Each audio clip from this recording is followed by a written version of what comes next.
Hello and welcome to At the 55, your home for OUA football. Me and Tom are back on the mics breaking down week 6 in the OUA, a weekend that was littered with homecomings, some exciting football, some games that make us questioning what we know about not just OUA football, but life in general. We'll get to all those things and a bag of chips. But first, Tom, how the heck you doing, my friend?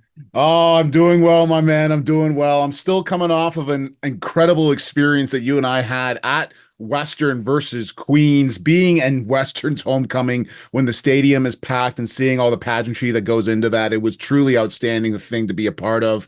And once again, I was reminded of the fact, and we can dive into this a little bit deeper when we actually get into the game, that A, reminded, because I already knew this, that you have such a positive influence on every single person, no matter where you go. The amount of people that came up to you from the London football community, your time in South and your time in the Junior Mustangs. And B, my goodness, is football a community around there? The amount of Yeah. people that we saw from different high schools, from different summer leagues, and coming together, and everybody's at the Western game to cheer on the Mustangs. And London football had a very strong presence there, which I was really, really impressed by. But once again, an outstanding game to be a part of. It was a great environment. I'm so happy you brought that up and that you got to really experience that. Obviously, hopefully, whether it's in the high school scene, some of the opportunities you've got to do, if I can tag along, or just with Mac, obviously, we're going to get a pretty cool Hamilton football experience this upcoming weekend.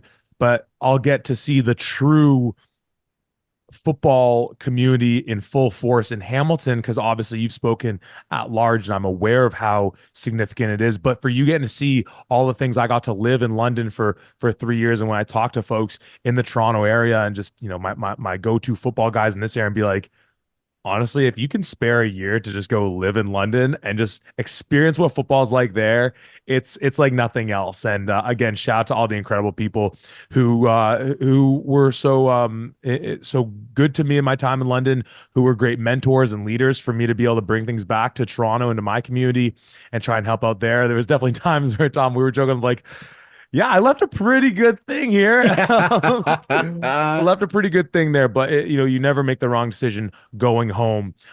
We'll get into everything that went down at Western Alumni Stadium and all the other games. And yeah, home was a big theme with 3 homecomings, I think it was, Mhm. across the OUA, but none of that comes before we go into our players of the week.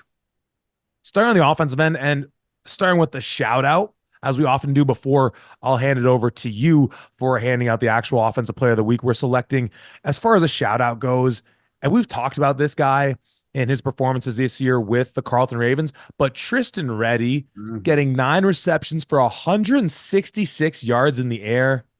Like, really reading that out makes me think, oh, maybe we did make the wrong decision and it should be him. Realistically, you can't go wrong. We've obviously seen this Carleton team live and not just die in the passing game, because that run game came alive a lot last week and it's still looking somewhat formidable. But we know the name of Kasim Ferdinand. We know that guys like Tristan Reddy, Frederick Hatchie had been part of that depth that they had. But Reddy is not just in his receiving ability, but also, as we saw in his ability returning punts, has been so immaculate for them this year. So wanted to give the opportunity to shout out Tristan Reddy. What a hell of a day for him. I mean, you add in as well 3 punt returns for 40 yards, like guys crossing over 200 yards all purpose in this game. That's outstanding. However, Tom, where are we going for offensive player of the week? I feel like we give so much credit to all of the quarterbacks that are out there in this league, but this week, for our pick of offensive player of the week, it goes to our guy, Tanner Nelms, running back for the Laurier Golden Hawks. He finishes with 3 catches for 39 yards out of the backfield, but 20 attempts, 132 yards on the ground, and a touchdown, and a very convincing win against a reinvigorated Ottawa GG squad, which has been outstanding to see. Definitely. As a hell of a performance. I can't wait to dive into that game. Moving over to the defensive side of the ball, Tom, let's flip roles, because again, we have a shout out and then we have, well, where we're going with the player of the week. And it would be wrong for anyone but you to give this shout out to. It's really gratifying to me anytime you and I start having some of these hot takes and saying, "Hey, I think this player is really good," or "This player is really good," and then that player actually does some really good things. So A little bit of a pat on the back to the both of us here, but once again, my favorite linebacker to watch right now, Justin Pace, gets our honorary shout out of the week. He finishes with 12 total tackles, 1 sack, and 2 tackles for loss, flying all over the field and leading his team in tackles against a very, very good Western squad coming off of a bye. But he played outstanding. We got a chance to meet him after the game as well, because he's a great young man. He had a hell of a game. He certainly did. And again, that Queens defense was and no fault of their own for what happened in that game against a great offense. And we'll talk about all those things. But as far as giving the recognition for player of the week, we're kind of doing the tongue-in-cheek thing that we've done before, because winning the award this week is none other than defensive coordinator Patrick Donovan for the Windsor Lancers with their blue collar gold swagger. For those tuning in via YouTube, you can see me and Tom donning our own swag that was a gift from the folks at Windsor. So first and foremost, because I'll take a moment to talk about why this week of all weeks I'm shouting out Patrick Donovan, though again, I think he's someone where we've started to do a better job of recognizing amongst the bevy of incredible coordinators around the league that we're talking about him by name. I think we've started to do a better job of that, but you can never talk enough about this Windsor defense. But again, Tom, actually, let me just turn it to you first on the gift we received, because it was via socials that you were monitoring, or email and everything. So how did we come to be sporting this blue collar gold swag? Yeah, we got reached out to on social media here, just kind of giving us a shout out for us calling out how incredible this blue collar gold swagger tagline has been. Unbeknownst to us, it's been there at the University of Windsor ever since the Dawn arrived. But we got reached out to by one Katie Karchis, who said, they listen to everybody at the Windsor facility listens to us, and she does in particular. And she wanted to say thank you for us calling out Windsor, and for us just doing our thing here. And she sent us a couple of shirts once again to really epitomize the blue collar gold swagger that we got going right now. And what an incredible thing. And thank you so, so much for doing that. Anytime we get these kind of positive interactions like this, it just kind of reinforces why we do the things that we do. It absolutely does. And let this be a lesson to the 10 other teams in the OUA. You send us free gifts, we say nice things about you. Love you, Windsor. Shout out blue collar gold swagger. But going back to what defensive coordinator Patrick Donovan's been doing with this team all year, because when you look at in terms of the individual performances, we were seeing Kaladia Musin get 2 sacks on his own. We were seeing as well Liam Hoskins picking up 2 sacks in this one. On the day, this Windsor defense racked up 7 sacks in their effort, holding U of T to 5 points. And beyond that, they only let up 49 yards of total offense on the season as a whole through 5 games. They're averaging an opponent's 11.8 points per game, giving up less than 100 on the ground, 260 yards total. The only team in the league that's under 300 yards total in terms of what they're giving up on the ground. They're leading the league in sacks with 18. They're right up there in interceptions, tied at 4th with Bobby Springer just putting his name to good use and just intercepting balls left, right, and center. It's a hell of a defense. And obviously in being in Western, we were talking to some folks who were saying, okay, Windsor, we see you, but now you got to go to Guelph, and now you got to host Laurier, and then you got to deal with the Western Mustangs. So I think we'll talk about Windsor a little bit more when we get to them. It's the last game we have on the slate, the nightcap, what they had with U of T. But again, this defense is doing great things. But there's some people out there that are challenging you, Windsor, that are thinking that it's been a cakewalk for you. So keep that in mind, Windsor. We'll go back to that briefly. But again, shout out to Blue Collar Gold Swagger. Shout out to Win City. Shout out to defensive coordinator Patrick Donovan, what he's been doing. Tom, special teams player of the week. Where are we going on this one? It has to go to our guy, Vashon Janusis. He finishes with 3 total kickoff returns for 192 yards total and a touchdown off of an electric 109-yard return in the 4th quarter to really help seal the deal in this one. Really wanted to give this young man a special shout out, because this is the game, and we'll get into it once again, that I felt like he's finally showcasing everything that he can do, because he finishes with close to 300 yards of total offense this line from scrimmage. I don't know what the actual terminology is when you involve the special teams and the offense, but still almost 300 total yards. This young man was playing lights out the entire game and really capped that off on the special teams returning. And just all world first team good dude as well. So we love giving shout outs to good dudes when they have a great day. Let's jump into the action. And it starts from the Forest City, London, Ontario, where you and I, Tom, were live and direct for Western's homecoming. Final score in this game, the Western Mustangs 39, the Queens Golden Gales 14. Tom, we obviously talked a little bit about the experience being there.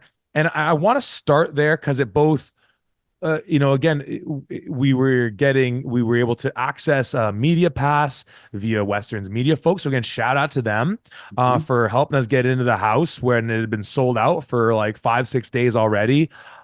Seeing our guy and just the head referee in chief and Murray Drinkwalder at the game and allowing us to come into the stadium pavilion to then shout out and see all the other referees who were in that game. And while we're there, we're seeing Coach Paul Gleason walk by and just a little salute to him and all the great things he does. And then getting sideline access, getting to talk to some of these coaches.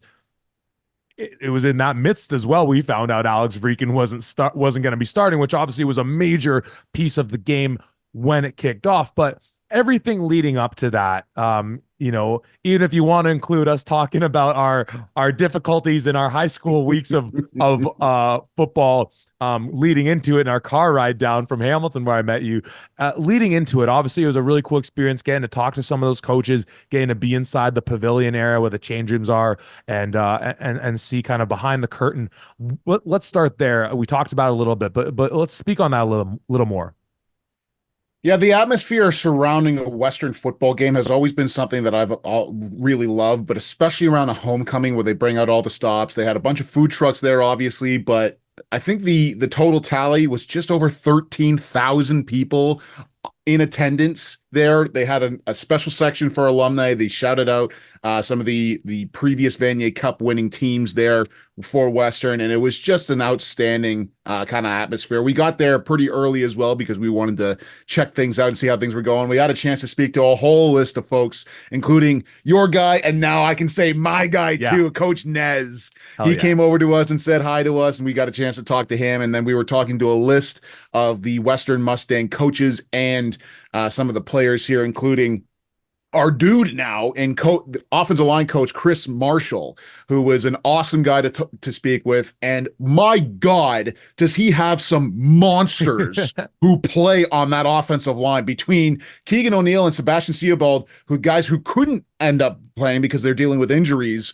You and I are both very tall, very big still people. We're obviously former offensive linemen, and we're both looking up at everybody going, oh my goodness, these are some big guys here. But it was awesome getting to see them. We saw our guy in Evan Hillock as well. I finally got to see my dude in Seth Robertson and say hi to him after the game as well. It was a great time and a great atmosphere. Yeah, it was a beautiful moment, perfect weather. In fact, the weather held off literally until the end of the game to start pouring down on us. So it was a great job overall. Really, it was just shy of 14,000. And again, Western, the community was all out, high school coaches, high school players. It was a beautiful thing, a beautiful moment. And again, it was in those moments before a kickoff when we had heard that Alex Vreeken was a no-go for the game. We saw Jared Kasari in there in the mix for them. Obviously, with rivalry games like this, we saw last year in Richardson Stadium, Queens, just have victory snatched from their hands on the bomb, the STM connection, Hillock to Magne Jones. So clearly at full strength.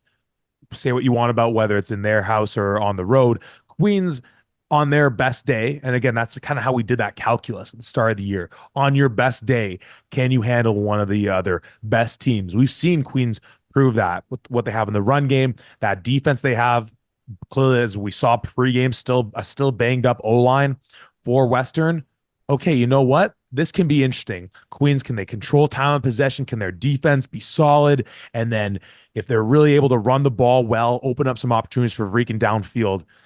Was there any part of you when we heard that it was going to be Anthony Leo instead of Rican, thought that Queens could pull that off in the half hour or so before the game that we saw. We both obviously picked Western, but we're Mhm. obviously again recognize that this Queens team at their best can put up a fight with them. Without Rican, is it even possible? Honestly, I don't think so. I think Anthony Leo has a lot of potential. Don't get me wrong. I don't want to, just say how bad this young man is, but he is a very young man. And this is just kind of getting thrown into the fire with going up against the Western squad. As soon as we heard that Vrikan was out, in my head, I'm going, ain't no way. Yeah. Yeah. Well, and as we saw, obviously, too, we saw some of the O linemen banged up for Western. We saw our guy Kojo Doom pregame. He was dressing. Don't really think he got much run. Seemed like he was still kind of iffy. If need be, he can go. I'm sure when the Western folks saw that Vrikan wasn't starting, they're like, okay, 2-1, grab some bench. We're going to keep you healthy for when we go against that, robot from the Master Marauders at quarterback next week. So perhaps we're going to see Kojo in that one. Nonetheless, though, we do see Jared Kasari in this one. He picks up 120 on the ground on 15 carries. On the other side of the ball, a really just like Western-y kind of day. Evan, 18 for 25, 264, one TD, two interceptions, one to Ashton Miller Melanson, which again, shout out to 24. Again, to see him after the game, just a great dude. But hey, you know what? Again, I don't hold things against quarterbacks if it's going to be number 24 in the tricolors picking you off, because we've all thrown interceptions to Melo Melanson. I've thrown interceptions to Melo Melanson. I don't even play quarterback. Ground game, look, Keanu Yazbek was 72, Edwards was 69, Dolby was 62 as well. Just a game where it felt like Western, and then as you mentioned as well, your guy and Seth Robertson picking up a TD in the air. It just felt like a game where maybe especially once Vrikan was down, they're going to say, hey, look, it's our homecoming. It's a lot of energy. It's a tough place to play to begin with. Queens having to do the travel piece. They're down now. They're star dude, all these types of things. Look, we don't need to overthink it. Like there was times where I felt like the game kind of went into like cruise control. Like, like afterwards and people were like, well, what'd you think? I was like, I don't know, like Western did their business, right? They handled their business, and it kind of reflects commentary. I was texting you while watching Windsor and U of T, where it was like, I'll in saying like, did the winning team ultimately just do what they had to do and that's what happened, or were they actually like put on their best day? Because I don't think this was a Western best day performance, which again, if it was a little disappointing to see coming off of what happened to them against the best team in the nation now, when they had a not best day performance 2 weeks ago against Laurier. But again, for a banged up team in that, having a team coming into their barn with no quarterback, banged up O-line. We saw Jazz Kara in street clothes as well. Kasari's in there, but he's banged up. Did it kind of just feel like Western was like, hey, look, we don't need to, reinvent the wheel on this one. Let's take care of business. Let's not go out of this any more banged up than we are. Let's enjoy homecoming and let's just get out here with a dub. Yeah, in answering that question and kind of looking into this, I think you and I in particular have been so spoiled by Western dominating fashions that we can look at something like this against a top tier defense in Queens and go like, yeah, Western kind of did their thing. Where anybody else, if you put any other tagline onto the Western stats here against what they did with Queens, we'd be going, oh my God, they ran all over them. But this is Western football, and this is what they do. And power run game, counter trade. Although there were a few wrinkles that I got a chance to see, which were really awesome, where it's a counter trade going into the field, but the design is to go backside away from the pulling guard and tackle. And you've got Keanu Yazbek and Keon Edwards make one guy miss at the point of attack and are gone. And once again, that's one of those things where, what are you going to do? You're not going to flow with the pulling guard and tackle, so that if they actually were to do a counter trade, you're not going to have every man at the point of attack. You have to respect that. And if you don't, well, then they're just going to do that straight up. But that as a changeup was amazing. We saw Queens do it as well with Kasari, because that's a very similar thing. If you don't flow with the guard and tackle who are going there, you're going to have a bad time for sure. But just off of this note and kind of what made me think about it when we're talking about it, is this a Western great game or whatever else? I don't know for sure. I don't know for sure. She was wearing a number 61 Anderson jersey, so we assume that it was Eric Anderson's grandmother. But she comes over to us right before the game happens. And she goes, hey guys, just wanted to say, I love the podcast. I love everything you're doing. Keep sleeping on Western. We're coming. And I'm like, are we getting hurt by an 80-year-old person? This is incredible. Yeah, that was that, thank you for bringing that up. And that was both hilarious and heartwarming and leads to, again, some of the great matchups we were anticipating, which were going to be in the trenches. We gave the advantage to the Queens box in terms of the front seven, matching up against Western in large part because, well, look at that D line, look at those linebackers, and look at how banged up that Western O line is.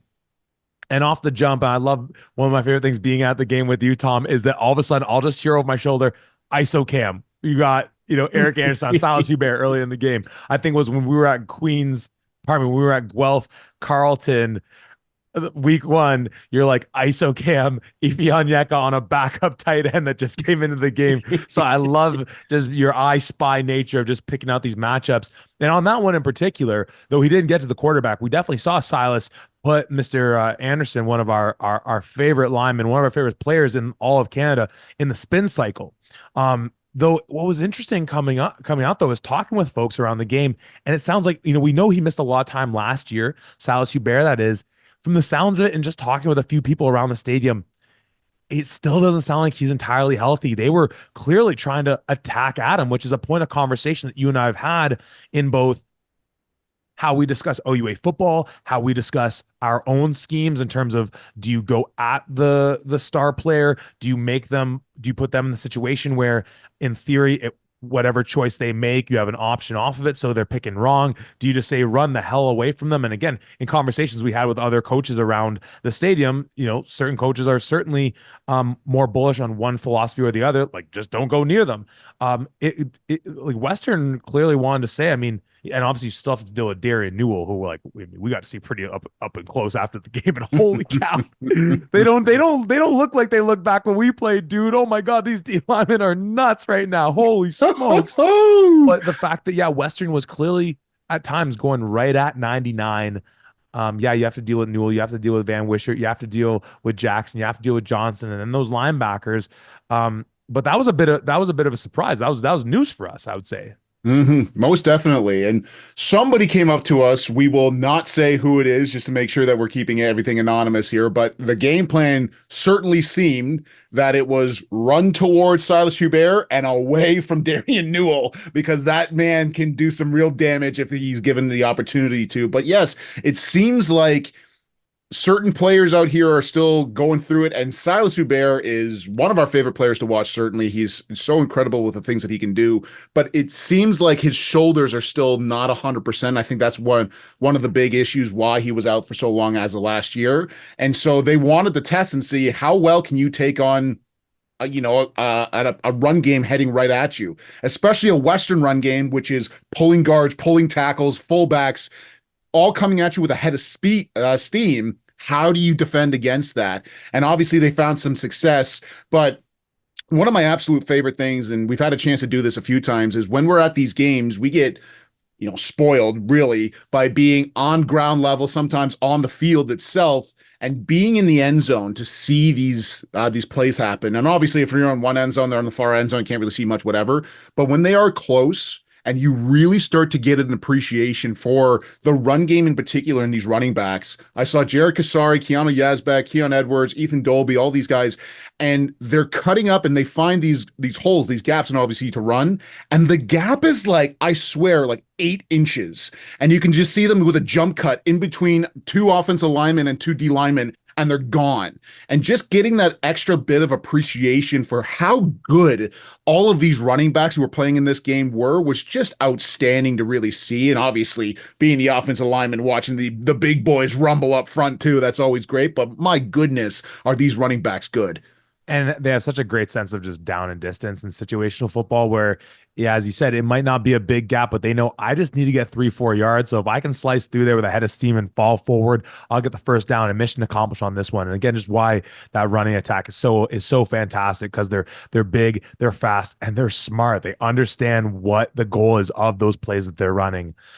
Tom, not too much else I have on this one. It was interesting. Obviously, we've been seeing what number 6 and Ian St. Arnaud for Queens has been doing in the return game for them. He seemed like he was getting the start at I can't remember, it was fielder boundary corner. He's looking good out there as well. Again, this is I think you'd call him a redshirt freshman. I think he was on the team with them last year, but really seeing him stand out in this one, is as far as like, being in out there in coverage. And of course, like you have just like the whole bevy of guys, whether it's Mohsen Jamal or Seth Robertson or Braden Mazzari out there, Dasani McIntosh with 3 receptions. Again, like we're there being like, sorry, who? Like, there's another guy now. Okay, cool. Just casually getting 58 yards on the ground. So again, it just kind of felt like a day where Western was taking care of business, and even if the way I framed that of being like they didn't put out their A game, it didn't feel like it out of a lack of needing to. It's a team where they still got 450 yards total, just shy of 200 on the ground. That like 2 turnovers. What was it? Or I guess a fumble, and so 2, but they didn't lose it. So yeah, 2 turnovers on the game, hold to 7 penalties. Like it's just a clean game from Western. And even if it wasn't as explosive a game as we've seen, you know, it like that it may have been just that much cleaner that this game versus how they played against Laurier, maybe they're winning that one. Because again, when you look at their offense, it was still potent against the Golden Hawks. It was just a few mistakes here and there that held them back, put them in a difficult situation where then Laurier capitalized playing a perfect game. So it just goes back to say that even for me to sit here and say Western didn't knock my socks off, just goes to say that the standard is so high. They gave me what I expect, if nothing else, from a Western team. So I don't have much else on this one, Tom. What other comments from this game do you have? Yeah, most definitely. There was a few things that I want to call out here. Once again, we saw a couple of snaps from Mr. Alex Berwick, kind of all over the place, which is once again something that we're not used to seeing. We're typically, I know that he's a very solid center, so hopefully he gets that under control as well. Seeing your guy, I'm hoping soon, kind of becoming my guy, Marcus Robinson as well, Yeah. and getting a chance to see him and see all the things that he's doing as a second-year D lineman, which does not happen on Western, where you have somebody in a second year on the line actually doing stuff. But it was great to see him. The thing that I wanted to call out here is the Western defense in particular, because we were speaking to a few folks and got a chance to speak to Murray Drinkwater after the end of the third quarter. And in the fourth quarter, I can't remember when, but Western started subbing out some second string guys so that they get some game experience. So when all the starters are in, at the end of the third quarter, the Queens Golden Gales did not have 100 yards of total offense. They finished at 99. And so regardless, yes, Alex Vreekin is out, but to do that to a still very good Queens offense is an outstanding feat. One of my absolute favorite plays that just ended up being just a regular incompletion. We were once again in the end zone. Queens is driving towards us, so we have the defensive secondary in front of us, and we see the stud, number 30, Jackson Finley. They're in a 3-by-2 set, meaning there's 3 receivers to the strong side of the field. And as the strong safety, Jackson Finley is shaded that way. So he's kind of on the hash, like making sure that he can defend that. You see Anthony Leo go through his progression and then flip his hips like he's coming to the backside. And the moment that happens, before Leo even has like his feet fully set, Jackson Finley has already taken off, going exactly to where the ball is going. And he gets to the receiver either before or just at the exact same time as the ball gets there, and he's able to help break it up with I believe it was Richard Adu who was there with him as well. But the speed and recognition that this young man showcased, and once again, we talked about it previously, when you're only watching the stream and when you're only watching a football game, sometimes you can lose your appreciation for the defensive secondary and the things that they're doing. Seeing Jackson Finley and especially all of the defensive backs there, but him in particular, do his thing and be able to cut down the entire field in half in what seemed like a second was just so incredible to watch and see. And there's a reason why this young man was a President's Trophy winner. But then also, I mentioned him a little bit, but Richard Adu, there was a couple of times where Queens is going for a screen, whether to a running back or to a receiver, and they got some good yardage on most of those plays. But there's one play in particular where Richard Adu just blew up the guy trying to block him and made a tackle in the backfield. This defensive secondary looked really, really good for Western, and they really did their thing. Yeah, I mean, we know certainly that Jackson Finley is as smart as can be. And when you have those smarts and those football smarts, it allows you to play fast. And when you can play fast and also be super fast, it's an amazing thing. Though of course I believe you said a President's Award winner. That was our guy Max Sharp. But no, don't be underselling him from last year. We've already got in trouble trying to play the Hey, it was 2 years ago. It was 2 years ago. That was Daniel Valente Jr., a different safety for the Western Mustangs.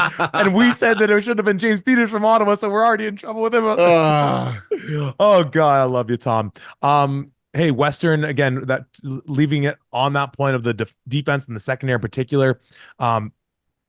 Look, they're going to have their A game, and that might include having Kojo come back, even if he's around 100%, maybe not quite there, because they're traveling to Ron Joyce for McMaster's homecoming next week against that vaunted passing attack of your Marauders with Keegan Hall just doing his thing. And for Queens, they're hitting the road to take on the Laurier Golden Hawks, a team that's sitting top of not just the OUA, but all of U Sports is the top team in the nation. So for Queens, we don't know. I don't even think we found out what was going on with Vrikin, whether it was the same injury that was ailing him last year, something new. I don't remember seeing him go out of their game against Guelph at any point. So, hey, hoping all the best for him, because obviously it's been an unfortunate part of his career thus far, dealing with injuries to the football gods. Obviously, just hoping the best for all the players, as you always highlight. So again, hey, a beautiful day, quite literally, and just with that matchup, as a joke made by a coach I knew there saying that towards me, aren't at the wrong homecoming, because as we'll get into briefly, Guelph was having a homecoming as well. But it's hard to pass up on Western Queens whenever you can make it out. So again, thank you to the folks at Western for getting us media access so we could be there in the house. Tom, last thoughts on this one, or shall we move on? No, it was an incredible experience. Thank you to everybody who came up to us once again. We got a chance to see a few folks from the Queen side of things. We saw our guy and Charlie Taggart, said hi to him as well, which was awesome. But getting a chance, and like you mentioned earlier, to meet a guy like Astor Miller Melanson, and to meet Justin Pace and all of these other Queen's Golden Gales was an awesome experience as well, even if they couldn't pull out the win. So once again, I just love OUA football. I love the fact that people listen and appreciate the work that you and I do. And we appreciate anytime anybody reaches out, whether that's on social media or directly in person, to say something to us. So thank you. And as we mentioned, Queens is going to be going to Laurier next week. Laurier was hosting their homecoming this weekend, where they took out the Ottawa GGs. Final score in this one, Laurier 32, Ottawa 20. Tom, we've already done a little patting ourselves on the back, and we like to do it when we get the opportunity to do so. And I think one of the pieces of commentary we had going into this game was that by the records, by stats this year, if you just do your blink test, look at this game, hey, it's Laurier at home and possibly even Laurier big. Ottawa hasn't been able to get stuff going offensively this year in any significant capacity outside of just putting the team on Charles Asselin's back, but we've seen him banged up. That defense is great, but they're missing Eric Cumberbatch, and Windsor ran the ball pretty well at will at them. The front end obviously is a little bit weaker. Laurier has as good a passing attack as any. They have a great rushing attack. Their defense has been really strong, and that this is just going to be a wash. And even when you look at that score, 32-20, this is a game that with five-ish minutes to go in the fourth quarter is a 6-point lead for Laurier, when all of a sudden this rookie phenom in Tayshawn Jackson busts off a 64-yard run to the crib to make it 32-20, putting it out of reach. But this was a terrific game by both sides. But let's start on the Ottawa side, because as we expected coming off their game against Windsor, they had made the move back to Josh Jansen. Again, week one, they roll out number 15 Jansen against Western. We're wondering what that's all about, because we're seeing number 12 and Ben Miracle on their promotional material. We hear he's healthy. He had a great year in 2022. He starts off last year in 23 looking really sharp, gets injured, misses pretty much the whole year. Jansen looks good when he finally makes his way in there. And we just hadn't seen anything from Ben Miracle, and Jansen got this offense going against Windsor late in that game, giving them a chance for the near miracle that occurred at Alumni Stadium in Windsor back in week 5. And, Jansen on the day goes 21 for 32, 302 in the air, no touchdowns, no interceptions. Tom, against a really good Laurier defense. We saw Jahari Hastings back for them in this one, 25 in the defensive secondary against a really good defense that got better from the week prior. This Ottawa offense was as good as it's looked all year. Oh my goodness. To see Josh Jansen come out there and to finally see the life out of Ottawa's offense that you and I expected going into this season was so nice to see. There was a particular point in time where I did see Suleiman Kamara in the backfield and Charles Aslan out as a slot receiver and actually physically looked at my TV and went, yes, thank God, I've been waiting for this. To have him in that space where you can do so much with a guy like Charles Aslan is definitely something that I think this Ottawa team should be getting to, and I think puts them in the best case scenario for what they want to be able to accomplish. But my goodness, is Josh Jansen really looking impressive here.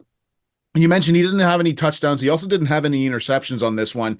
But one of the things that I absolutely loved is that he's getting his guys the ball, obviously, but there's a few times where he sees a single coverage and just allows this guy to go get it. You know, here's an opportunity. I'm going to put the ball as best as I can, go up and go grab it. And 9 times out of 10, they did exactly that. I mean, shout out to our guy in Noah Avery. 6 catches for 119 yards. He was really doing his thing out there against the Laurier Golden Hawks. And Tristan Gilbert Thibault, I hope I said that right. My apologies if I didn't. His in particular, I believe it was the 54-yard long that he had, just threw it up against the Laurier defender. I can't remember who it was, and came down with it for an electric play for these guys. And I was so excited to see that change so drastically in the offense.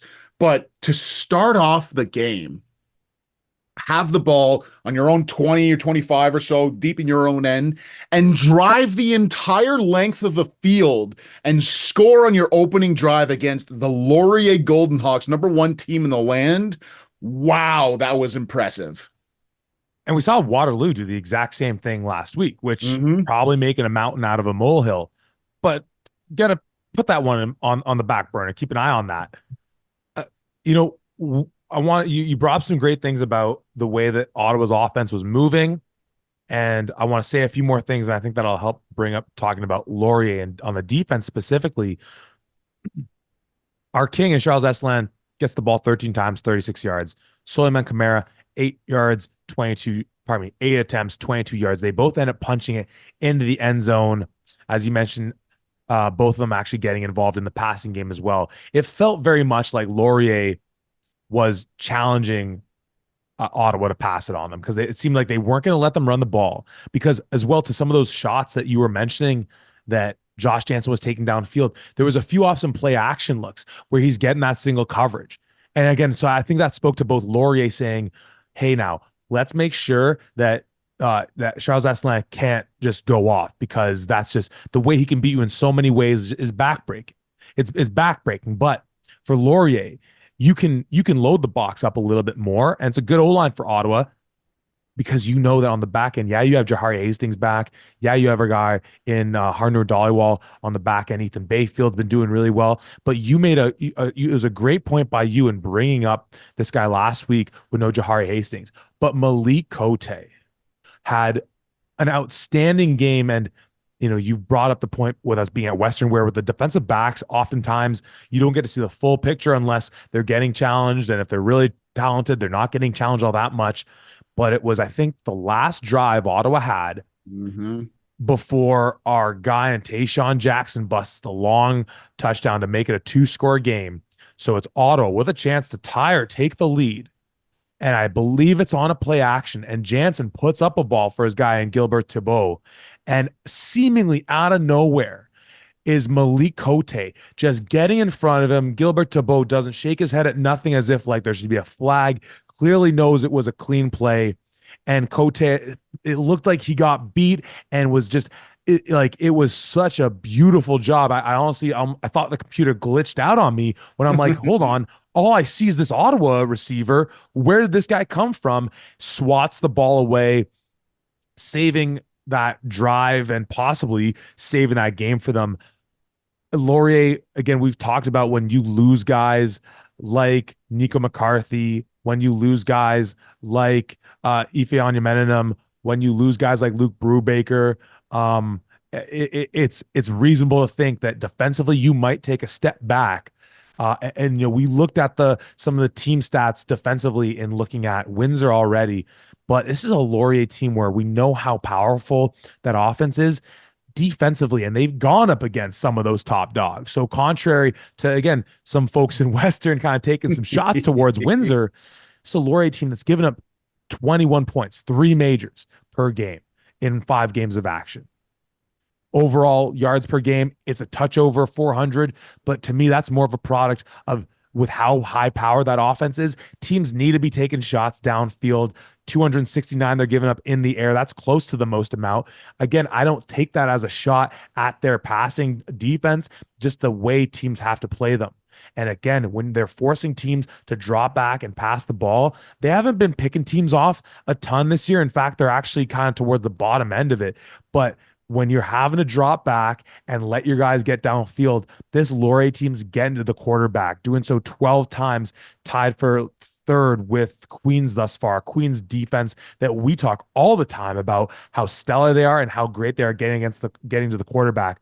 Laurier's defense, again, doing a great job where they can put dudes on man coverage and just lock them up. They can rush the quarterback. And then, you know, you got a guy, Ethan Gregorcic, in the middle who's just, you know, becoming just this phenom only in the second year. Laurier defensively is just impressing me more and more as the year goes along. Yeah, and I think we finally, not finally, I shouldn't word it like that, but we really saw our guy in Harnur Dhaliwal come out in this one as well, making a few key plays against his former team with a few awesome tackles and some pass breakups. But I love that you brought up the Malik Cote play, because that series really just defined to me that Laurier has this kind of championship mentality where to start, let's say 2 series before, Ottawa has the ball, they go down and they score a touchdown to get into the end zone. It's still like 8 to 7 minutes left in the fourth quarter. They give the ball back to Laurier. Laurier has to end up punting it. And so now, exactly like you said, they're only down by 6, and they've got the ball, I believe, on their own 40-yard line. So decent field position to start. Malik Cote comes out with a outstanding pass breakup to make sure that's an incomplete ball. And then Jaden Griffiths on the very next play does the exact same thing. So Ottawa has to go 2 and out. And then in a key drive, in a key moment, like we mentioned, you're only up by 6 here. That's when the offense comes alive. That's when Tayshaun Jackson does his thing to put this game out of reach and to go up by 12. That was really, to me, when push comes to shove, when it's a tight scenario in the fourth quarter and you need to have something, the great teams find a way to get it done. And that's exactly what Laurier did to end off this game. Yes, there's a lot of things that they could have done a lot better throughout the game as well. There's some things to clean up, most definitely. But when push comes to shove and you need to make a play, the guys who can make plays are oftentimes the guys who win championships. And that's the kind of level of play that I've been seeing from these Laurier Golden Hawks. The play that we've been seeing from Western for years and years and years and years, we're now finally starting to see that as a consistency with Laurier and doing the same thing here. So I'm very, very excited for this Laurier squad and how they were able to handle the end of this game, where Ottawa really played. I'd say this is probably the best game that they have played the entire year, and Laurier still was able to step up and get the job done here. So it was an outstanding thing to be able to see. Yeah, no, that defense is just looking so strong, and I love that you brought that. You know, I think you talked about this with Windsor on the winning drive for them against Ottawa, ironically against Ottawa as well, the week prior, of like when it's winning time, money's on the table, chips are on the table, you're all in. Do you have the dudes to be able to just get things done in the heat of battle when it matters most? Let's pivot to the offense for Laurier. We obviously talked about them in giving Tanner Nelms our player of the game, offensive player of the week, I should say. Again, he gets the ball 20 times, 132 on the ground, punches it in for 1 touchdown. And, you know, we came off that Waterloo game in just saying how, again, K-Mac's defense was really coming after Taylor with a ton of aggression. And again, we saw that again this week against Guelph, and we'll talk about that one shortly. And it just felt like at times, they're still taking those big shots downfield. Taylor ends up getting picked off 3 times. And, Jack Moore did a good job on the broadcast of this one, kind of contextualizing those a little bit. As like one went off a hand. One was, again, it wasn't like it wasn't him just making bad plays left, right, and center. Taylor on this day goes 23 for 34, 271, 2 touchdowns, 2 interceptions again. It felt sort of philosophically as if they want to just keep things a little more under wraps or in terms of their offense, giving it to Nelms 20 times. Like their longest reception for any receivers was Jace Atkinson for 30 yards. Typically we're seeing at least 30, maybe 40 and 50, and a couple guys getting in that with those big shots.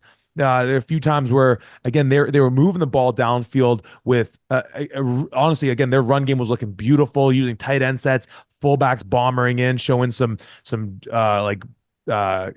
power looks, things like that, just getting their backs downfield, using Bassick Hayden for 4 carries, and obviously the brute force he comes with. And then obviously we talked about what Tayshawn does as well. So on the whole, I do feel like, again, to go back to our commentary coming in this, that Laurier did take this approach of saying, like, look, whether it's because they know that Ottawa in the back end, and they obviously still were able to pick off Elgersma twice, but that because Ottawa in the back end is so phenomenal, they're a bit weaker up front. Let's just show not just Ottawa, but the whole league that if we want to, we can just pound the rock. We can be more methodical, getting into our guys' hands, our Atkinsons, our Nelms, our Thorns, Oja Talayo, and Lay got banged up a little bit. Looked like he's all good, but again, thinking about you, brother, hoping you're A-okay. And of course, Ethan Jordan, who I want to talk about a little more specifically once we get past the general conversation about the offense, because he gets 7 receptions and 2 touchdowns, and just what a year he's putting together. But offensively, it felt like Laurier was trying to not pump the brakes, because obviously they were still really prolific on the day, 525 yards total, but just in saying, like, we're not going to try and blow the top off this defense. Let's keep everything within 20 or so yards on the ground. How'd you feel about their offensive philosophy in this game compared to what we've seen in weeks past? Well, certainly there's a reason why you and I entering into almost every single Ottawa game to talk about the Ottawa defensive secondary, because it's one of the best in the country here. And when you have guys like Kevin Victome and Denny Ferdinand back there, that's really where a lot of that can kind of come from. So certainly when you're looking at this Ottawa defense, I think the smarter idea is to go at the front 7, not to say that that's the weak part, just to say that the defensive secondary is absolutely the strong part of this team here. So it was great to see them really get Tanner Nelms going on the ground with 132 yards. Obviously, Tayshawn Jackson gets 80, but a big chunk of that is the 64-yard draw play that he really took off and ran for there. But I think going into this was a smart game plan to go after the Ottawa defense, certainly. I do want to give a shout out to Denny Ferdinand, because there was a time Laurier is punting the ball to Ottawa, and Denny unfortunately fumbles the ball and they take over. That same drive, Denny picks off Taylor Elgersma the end zone and brings it out to give the ball back to the GG. So he muffs one, but then saves it and comes out with a massive play on the same drive, which was awesome to see, and just kind of showcases the mentality there of it's the next play. Don't worry about the last one. It's the next play. Just keep moving forward. But Denny Ferdinand and Kevin Victome picking off Taylor Elgersma. Those are 2 very good defensive backs, that is, I'm sure, why the game plan was to stay on the ground and go after the front 7. And you brought up that fumble. It was mentioned on the broadcast. It was recovered by one Kojo Kodua, who it was brought up by Jack Moore, I believe, or his partner on the call, that it was Kojo that got that egregious penalty that we raised on the last one. So, shout out to both Laurier for however they dealt with it. They're saying you're going back out there, because it was on a Laurier punt where the penalty occurred, and saying, okay, look, You're going back out there and a huge swing play for them. Obviously, as you said, it didn't net points in that occasion, but you keep the ball out of Ottawa's hands and the way their offense was moving, who knows what that can look like if all of a sudden, and on top of the fact that just allowing Denny to have a clean return, what that looks like. So again, Kojo could do a, hey, way to come back, right? Like, because again, that was we won't feed a dead horse on that one. Feed a fed horse is the more animal friendly term on that one. But yeah, again, shout out to him. You mentioned Vic Tome with the other interception. We're seeing him more playing at like safety a little bit this year, maybe in replacing Harner Dollywall. Because I also got a guy in Tolo Ahmed who had an unfortunate penalty in this game as well, but a really solid defensive back. So I feel like for Vic Tome, as opposed to when he's at corner in years past, getting a few more interceptions, that was his first pick of the year. But, I want to bring it up because as we've talked about, there's certainly some other stellar players around the league who would love to be, getting their name called for an OUA MVP, no more so than, your guy in Keegan Hall. And Taylor's been fantastic. He's been outstanding this year, right? The team's undefeated. They beat Western. He's throwing the ball. He's 73% on his throws. He has 1,553 yards total, second only, or pardon me, he's third technically in receptions behind both Keegan Hall and Elijah Barnes. Shout out to that young man. And again, as I mentioned on the broadcast, you have Jack Moore talking about the nature of those interceptions. But from where he sits right now, 8 touchdowns on the year, which is tied part of a three-way tie for second, along with Tristan Aboud and Elijah Barnes behind Evan Hillock, and Evan Hillock with 10, but 7 interceptions.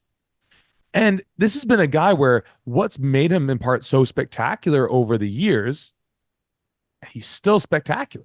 Don't get me wrong in the slightest, is that if you go back to last year, he throws 18 touchdowns, 2,600 yards, only 4 interceptions in that. It's not as if he was just, as we kind of said on this day, kind of nickel and diming it a little bit, playing it safe. He's still taking his shots.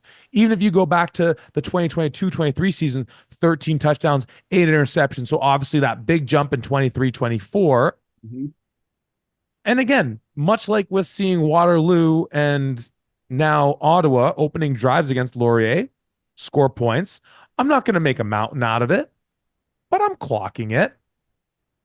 Is this just teams now just saying, hey, look, if you want to beat us, and maybe that's why we're seeing Tanner Nelms have such a prolific year, that, hey, look, you can take your shots, but we're going to make sure that, almost on every big one you hit on us, we're going to take one away from you as well.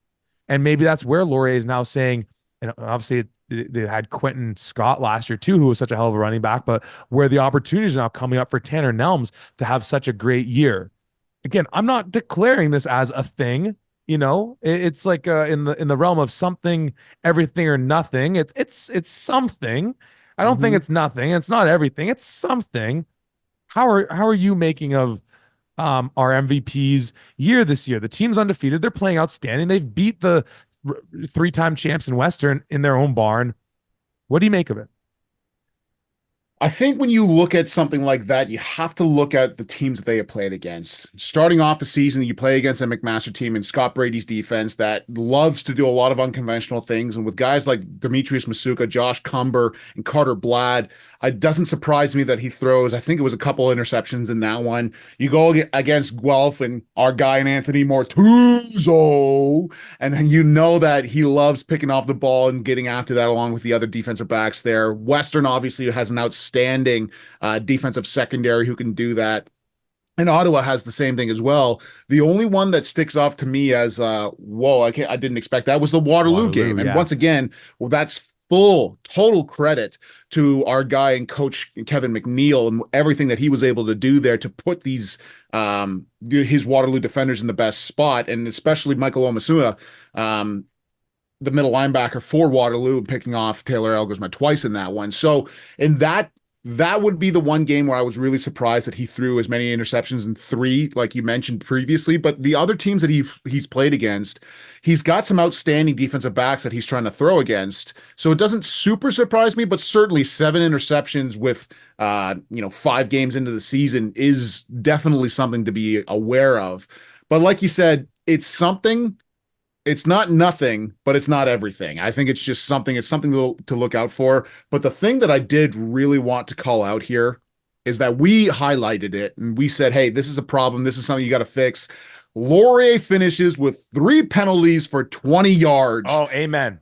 And that's the biggest and best improvement that we've seen from this squad the entire year. They were averaging over 100 yards of penalties per game, and to come out against a very good Ottawa team that has finally found their groove in a game where you cannot afford to give any additional advantages to the other team, you limit the penalties massively, only giving up 3 for 20 yards. That was a fantastic thing to see, and to see a Laurier squad that's cleaning things up and playing effectively. And that's what gives me a lot of confidence in the fact that Coach Todd Galloway and Taylor Elgersma, yes, there's been a lot of interceptions previously here, but I think that this is going to be another thing that they really focus on cleaning up, trying to get more high probability throws rather than giving up too many jump ball opportunities against some of these really good teams. But seeing that penalty marker and the penalty yards go down so significantly just brought a huge smile to my face as well.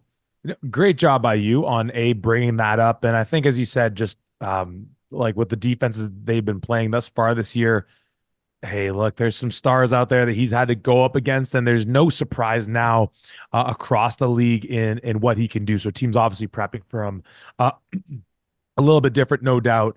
When there was that Tolu Ahmed penalty for the unnecessary roughness, which was probably right on the line. I wouldn't have been furious if they didn't call it. I'm not furious that they did call it, right on the line. And you could see even Ahmed was kind of just like, you could tell he wasn't trying to do it, and this, that, and the third. And then after the play, Taylor's kind of just like walking around. He's starting to walk towards the line of scrimmage. I'm like, Taylor, don't just go get in this guy's face. I know. He hip checked your boy, he threw him and everything like that. The penalty is the punishment for that. You don't need to get in his face. And he backed off, and nothing. It came nothing. I don't even. Maybe he was just, I don't know, waving to someone in the stands that he saw.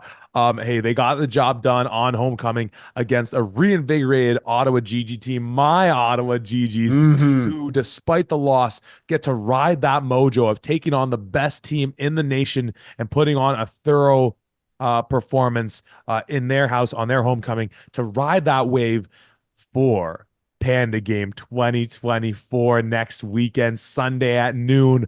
TD Place, where they take on the Carleton Ravens. For Laurier, they end their regular season home schedule because they've had this lovely cushy stretch of home games and game down the street at Waterloo. They end that stretch next week when they host the Queens Golden Gales. And I mean, hey, like, what you're saying is fair about who they had to play up against with those defenses. That's a Queens team where, like, I'm willing to just say, okay, Ashton's going to get one. Ashton will get one that game. They still have to go against Windsor. I'm going to go ahead and say Robert Springer's going to get one. And then they still have to go to Carleton, where they got guys like Ottman Brom, Schneider, Kave, Phillip, some of those other Jacob Henderson, guys who've been having great years in the back end for them.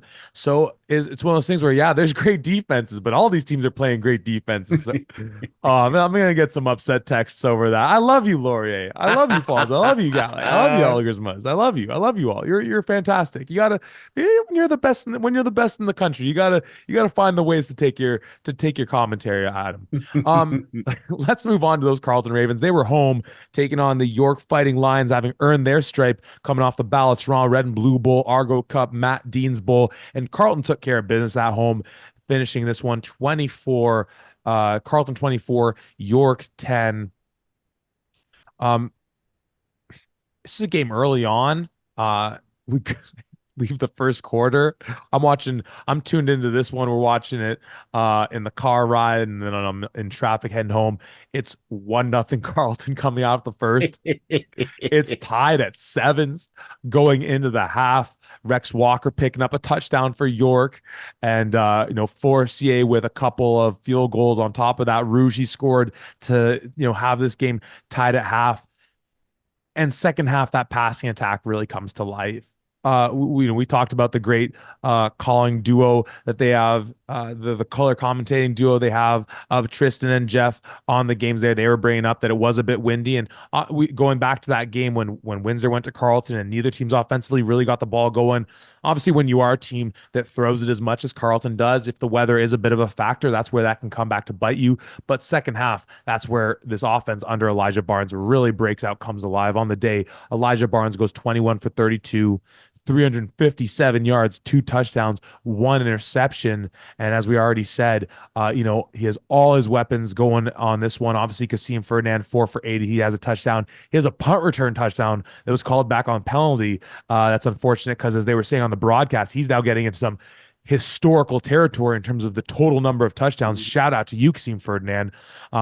Frederick Hatchie, 3 receptions, adds an 86 yards and a touchdown. And like we said, Tristan Reddy, 9 catches for 166 on the air.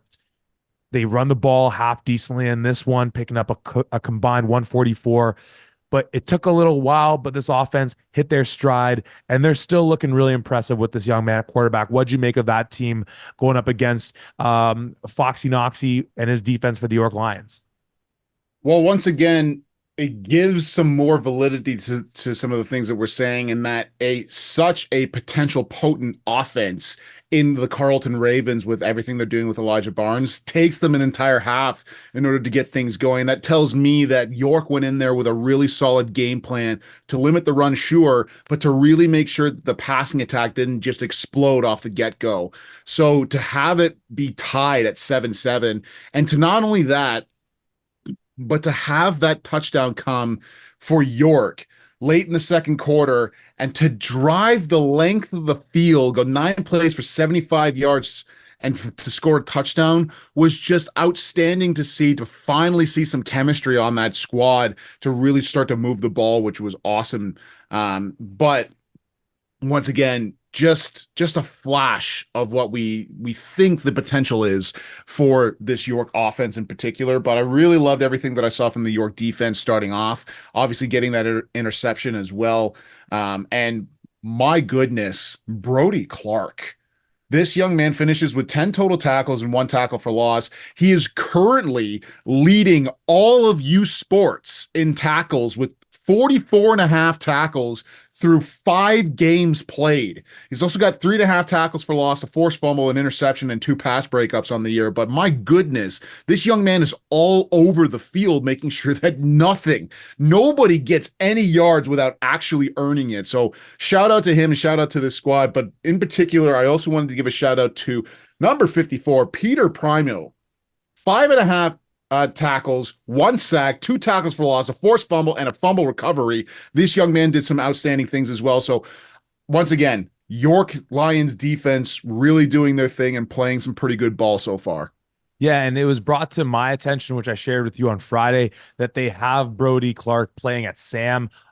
Oftentimes, teams will list a guy as a DB if they're at that Sam position. Some teams might list him as a linebacker, and just purely based on, yeah, we've seen every game York's played this year.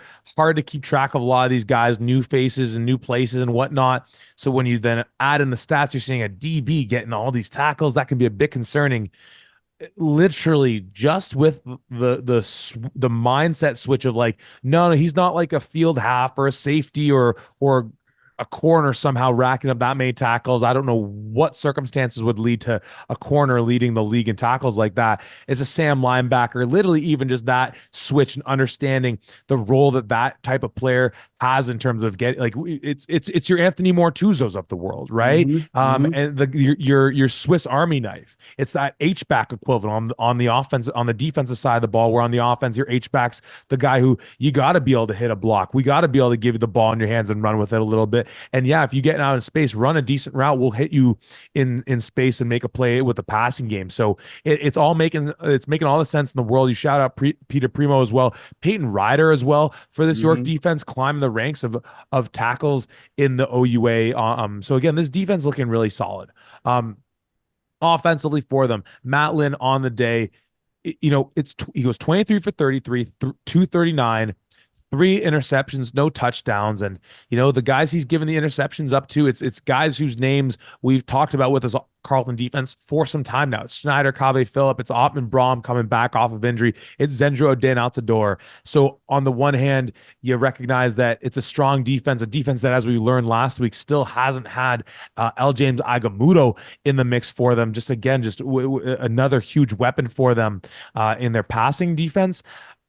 But in some regards, I look at that stat line for him and I say, hell yeah, brother.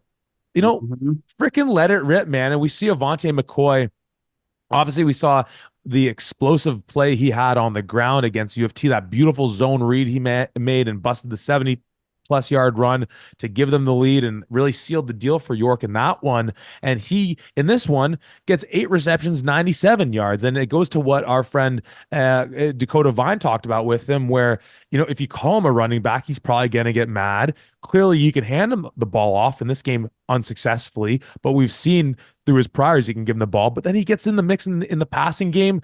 2 years ago, he has perhaps, or a year or two ago, I forget which one, has perhaps one of the nicest receptions in the whole league in Waterloo in a week 2 game, one-handed catch in the end zone, all this jazz. So again, he's a star. And again, no touchdowns, 3 interceptions. You don't love it, but they let him rip it down the field 33 times. And I again, there's part of me that just loves that from the standpoint of, we've talked about often with your Carletons, pardon me, your Yorks and your U of T's this year, and we've had them in that territory of that tier of winning. Winning it isn't everything, right? Of establish your identity, build positive habits, this, that, and the third. And with that comes the fact that, oftentimes the best opportunity for you to win some of these games is getting a little more creative. If you try and play like the Westerns and Windsors and Laureys and Guelphs and Queens of the world, you're going to lose to the Western and Windsors and Laureys and Guelphs and Queens of the world. Carleton's right there as well, as, despite the record, one of those stronger teams. And then he just said, nah, hey, you know what, Matt Lynn, our game plan for this one, Avante's looking nice. Avery Ford's had a solid season. He picks up 7 in the air. Again, they still don't have Alfred Olay. The more I don't see him in, and having seen him on some crutches and knowing that he hurt his knee, it breaks my heart if we don't see him. If they pick up that second win and they get to put the stripes on, let him at least go out for the coin toss wearing those stripes if he's not going to play.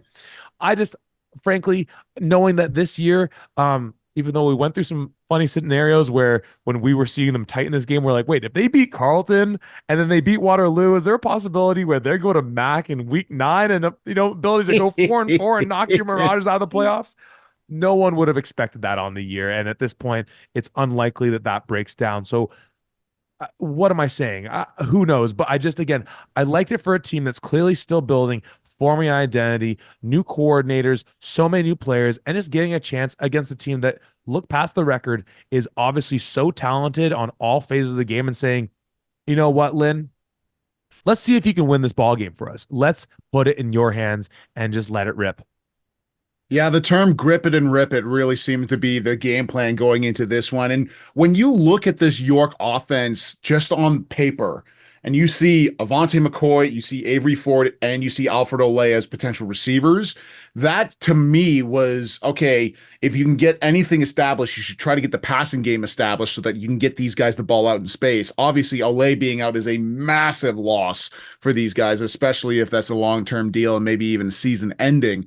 But Avante McCoy and Avery Ford are still fantastic opportunities to get the ball to. You mentioned it, but Avante McCoy, 8 catches for 97 yards, Avery Ford, 7 catches for 50 yards. So getting the ball out in the air and really establishing that way, I think, is a great way to go about this. I think that O-line has struggled at times to really keep Matt Lynn clean, and especially to get the run game going. Obviously, Melchus Alunga, 12 attempts for 33 yards. Rex Walker, even with the touchdown, 6 attempts for only 20 yards here. So the run game isn't where it needs to be, but there's potential in the passing game. So let him rip it. Let him really try to establish himself here, because that's really what's going to help you in the long run. If you have a solid passing attack, that's why you've seen, obviously, McMaster has a lot of issues themselves, but with the best passing attack as well, that's what helped lead them into the couple of wins that they have, and certainly that close one against Carleton.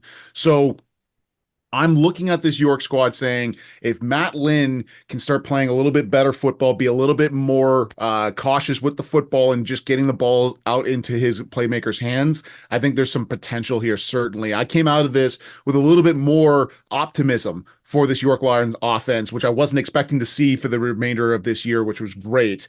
But I just, man, do I love watching Elijah Barnes. The one thing that I was a little surprised at as well, I don't know if this is a typo or not. I didn't get a chance to see it myself, but Tristan Lefebvre is on this game sheet as 1 for 2 for -3 yards in the passing attack. So if the man is back and they're still starting Elijah Barnes over, does that mean that Elijah has won the starting spot? Does that mean Tristan is not 100%? I don't know if this is legit or not, but that's another whole can of worms to look at. Yeah. Ooh, yeah. Great job by you picking that one up. I mean, I look at that just in looking and saying, well, this is so interesting because you have a Carleton team now sitting at 2-4, and they're going into Panda Week with by the numbers, by your stats, tied with your arch rivals in the Ottawa GGs. And if you win that game, you have the advantage over York. You have the advantage over Toronto. You'd have slingshot yourself in front of Ottawa, where that 7th playoff spot is really yours. Because on the one hand, like, I mean, let alone if they fell to York in this one, but just the way the year's been going, where they've been playing really strong football, it just hasn't bounced their way every single time. You say to yourself, hey, look, Elijah's looked awesome. We're at best bound for a first round road trip against the second best team in the province, which still might be the case. Let's let Elijah cut his teeth on this experience and say, hey, throw caution to the wind and just know that we're going to grow from this? Or do you say, Elijah's been great. We've seen it a few times going back to that MAC game towards the end of the game. And I'm not saying this to take a shot at it. It's totally expected that for a first year player, true freshman, right? That that in some of those key moments there, not as sharp as he is during the bulk of the game, that you might say, hey, look, we know we got the horses here to make a run. Tristan's been in some of these high leverage games. He's duked it out with those Windsor Lancers in their barn in a playoff game, almost coming away with the win. He's been in a Panda game. Oh my goodness, that's so fascinating. I don't know if it's worth speculating on this one. Maybe we'll talk a little bit more on our preview pod. Oh, actually, Tom, will there be a preview pod? No, there will not No, be there a will preview not. pod. We'll get into that as well. But our game day live, our second game day live, will be live and direct out of the Hammer Steel Town to watch McMaster for their homecoming take on the Western Mustangs. We will give some more information about this as well, but there will not be a preview pod. So you'll be hearing us previewing the week live from Ron Joyce Stadium, where obviously the Panda games the following day on the Sunday. By then, maybe we'll have heard word about who they're starting. That's a very interesting development. Great job by you for bringing that one up, Tom. Hey, on the running game, we saw last week no Matthew Morin. We saw Ethan Roca really go off. Keyshawn Reed is a young runner who we saw in the U of T game be explosive with his ability in the return game. And now we're seeing this week a guy in Joey Macati, 9 carries for 49 yards. Morin's back. He adds in 45. Reed adds in 31. Roca adds in 16. Barnes with a few on the ground for himself, getting 12 carries as a team, 144. And when a lot of those come with Elijah Barnes doing the read option looks, again, it just gives you so much versatility that I don't think we saw them do with Tristan Lefebvre. So again, there's a certain component of the way this team has been able to find success on the ground in large part because of the dual threat nature that Elijah can give you a little bit. And obviously he's outstanding just staying in the pocket and making plays with his arm. That might be enough to say that like your offense has just really flip switched around some of the specific skills that he has. Hey, on the day, despite the loss, like a lot of stuff we saw from York, Carleton, hey, you're taking care of business at home. And at this point, just win, baby. Just win, right? Because the season's getting old very fast. And yeah, some bad bounces for you early in the season, some tough games against some tougher opponents. But at the end of the day, your record is what your record is. So you got the job done at home and getting ready for Panda Week. Tom, anything left on this game from you?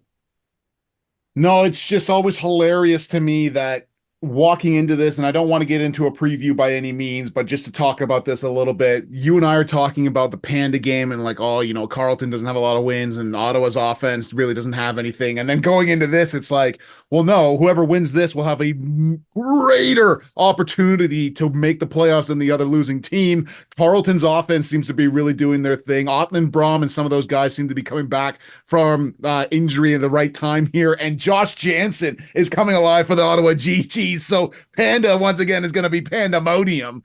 But in this game in particular, just like the fact that Carleton was able to get the job done in the second half. Shout out to the York Lions, and especially that defense in the first half for taking away a lot of the things that Carleton really likes to do. But yeah, Carleton took this one and got some good momentum going into Panda.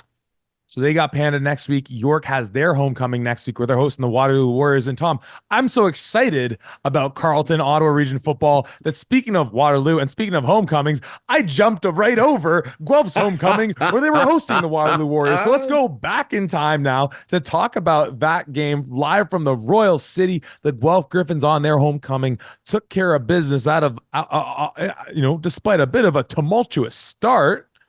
Final score in this one, the Guelph Griffins 42, the Waterloo Warriors 25. Man, oh man, and Tom, we're seeing the first thing off the jump for me is we're talking about quarterbacks and guys establishing their, establishing themselves as the guy, or other guys losing their spots to other dudes, and just a lot of talk of guys and dudes and dudes and guys. Hey, football podcast, you got to love it. We see this young dude in Nolan Caban get every single snap at quarterback off of a season where it's very much been the Nick Orr show, a game against Laurier where he certainly didn't look bad by any means. It's making me think about with Alex Vreekin, where obviously we weren't in Guelph for this one, so we weren't able to talk to any folks. I don't know if you've reached out to anyone from the Waterloo region, where we're going to this game being like, again, Nolan showed some decent stuff in this game. He's showed some decent stuff in his young career, where I'm like, I have no reason to think why they wanted to make this change going to this game when, again, Orr's been your guy. He hasn't been lights out, but he's shown some really strong things this year. And they just go to Caban. Caban goes 24 for 36, 249, 2 touchdowns, 2 interceptions. That was kind of his MO 2 years ago when it was just his show, the first year after the Trey Ford era had ended, where Caban was, just, again, the grip it and rip it mentality, as you were saying, because he threw some touchdowns. He threw a lot of interceptions. They go to him in this one. Like, what do you make of that? Have you learned anything more since we learned that Caban had the start and then watched it? Like, what do you make of this? To me, I haven't heard anything in particular, but to me, this feels like Nick Orr was injured rather than Nolan Caban just won out the job. Nick Orr has been playing some outstanding football in the previous weeks, and I'd be shocked if they looked at everything that he was doing and said, no, we're not even going to give you a single opportunity to pass the ball or be a part of this whatsoever. It's going to be the Nolan Caban show. So to me, I think that there's an injury somewhere in those lines, but I don't know 100% for sure. So it's all up in the air. Yeah, no, most certainly. I mean, obviously, I like with Nick Orr on the year, he was percentage is hovering just around 50%. So obviously nothing too incredible on that note. 3 touchdowns, 3 interceptions, 729 in the air in general. I don't have his rushing stats though, because he was making some decent plays on the ground as well. But for whatever reasons it came up, it is what it is. Caban had the start.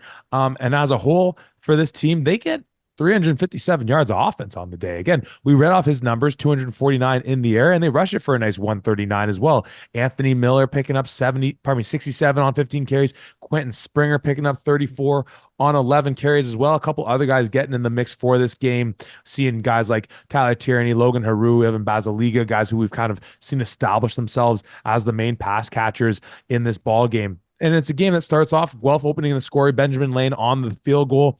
Evan Basiliga gets a touchdown pass from Nolan Caban. Waterloo adds in a safety, and then an Anthony Miller touchdown where you and me are in Western. I kind of buggered off to go talk to some folks I knew from my time in London, and my phone's ringing. I'm seeing Tom calling me. I'm like, Tom, relax, dude. I'll come and like chill with you in a second. My apologies. And then I see it, all these missed texts I have from you and saying that it's 15-3 for Waterloo right now in the the second quarter on Guelph's homecoming.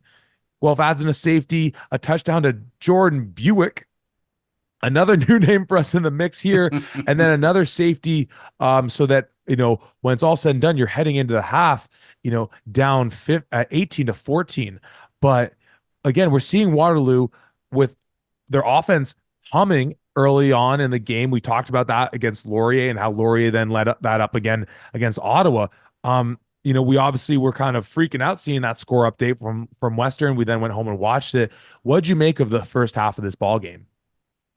Really impressive by this Waterloo squad more than anything. I mean, Nolan Caban, he played as if he's been starting the entire time. I didn't really see any he's a little rusty or he's not been the guy. Like, I thought he played pretty well here, and the running game in particular actually did a pretty good job. I mean, no individual spot here really jump off the page, but it seemed like when they needed to play, especially in the first half to get things going, they could rely on that. Quentin Springer was really doing a lot for them. Anthony Miller, 15 attempts for 67 yards and the touchdown. That's Miller. Quentin Springer, 11 attempts for 34, but he also had some contributions in the air as well. But I was really impressed with, in particular, it's the second drive that they have. They start off and punting the ball away. Guelph goes down and kicks a field goal, and then they drive. Well, they start from their own 35-yard line and drive the field to score a touchdown and drain a lot of clock in doing so. And then immediately after that, they force a team safety from Guelph. And then they get the ball back and in great field position, go 5 plays for 33 yards and finish off with an Anthony Miller touchdown. And like you mentioned, it's 15-3 at one point. And you and I are going, what is happening? What's going on here? And it was less, Guelph doing things wrong rather than Waterloo doing a lot of things right.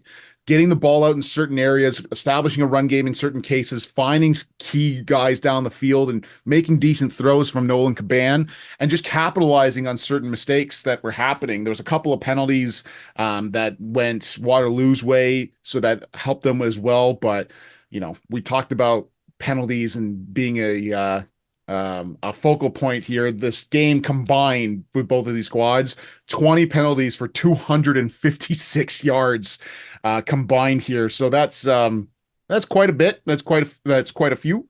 But yeah, Waterloo really did their thing in the first half in particular, and I love to see it. Yeah. No, and again, the penalties, Guelph, come on, let's fix that up, right? This is not a new story for us now. I might have to pull up the stats, and they're not going to be pretty for y'all. You know what, though? As he said, it was a lot of Waterloo executing some mistakes on Guelph's side.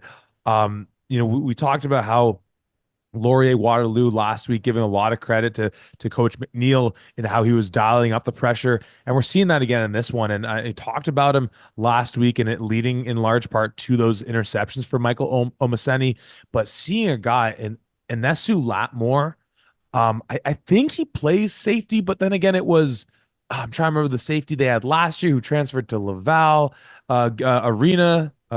So maybe he was a safety. Latmore, maybe he's a half, where I got to pull up the stats, how many sacks he has on the year, because a major drive killer. He gets to Aboud. Sometime it was in the second quarter. And then Willem Arsenault ends up putting the ball on the ground in the second quarter that Waterloo recovers. So as a way of saying that, it wasn't just a nightmarish effort for Guelph offensively, but a lot of things that this Waterloo defense was doing really, really well. And with that,